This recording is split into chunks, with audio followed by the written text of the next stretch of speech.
Sa muling pagbuo ng Gilas Pilipinas na sasabak sa Jones Cup ngayong taon na pag-uusapan ang pagkuha ng mga full-time na manlalaro para sa pambansang koponan. Balitang hatid ni Mark Zambrano.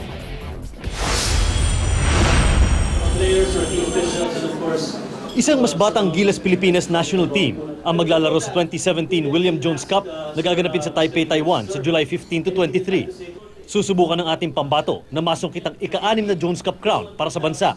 Babander sa koponan ng tinaguriang The Phenom na si Kiefer Ravena na gagamitin ng kanyang karanasan sa mga international competition para sukatin ang kanyang kahandaan sa Pro Leagues. Mainly yung focus namin ako for the Jones Cup talaga muna, and whether it makes an impact of me making a decision to join pro, pina-important pa rin how our performance will be here. Maglalaro rin para sa Gilas ang reigning ABL MVP at dating NBA D-League player na si Bobby Ray Parks at national team veteran at bunso ng koponan na si Kobe Paras. Every time we play for the country, we give our all every game. I'm honored to be a part of the team.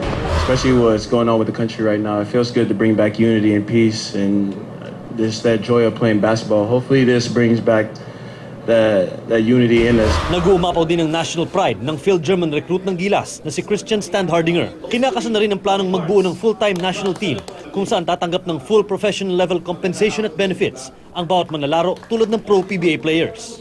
We're willing to give the maximum salary on the PBA. You play for the national team.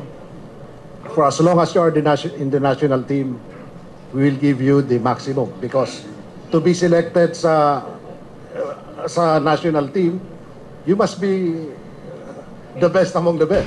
Kasama rin sa Jones Cup lineup sina Mike Myers, Gio Halalon, Mac Bello, R.R. Pogoy, Mike Tolomia, Carl Cruz, Raymar Jose, Kevin Ferrer, Ed Dakiwag, Matthew Wright, Von Pesumal, Fonso Gotladera at Almond Vosotros. Mga kalaban ng Gilas ang Canada sa July 15 at Chinese Taipei sa July 16. Mark Zambrano, GMA News.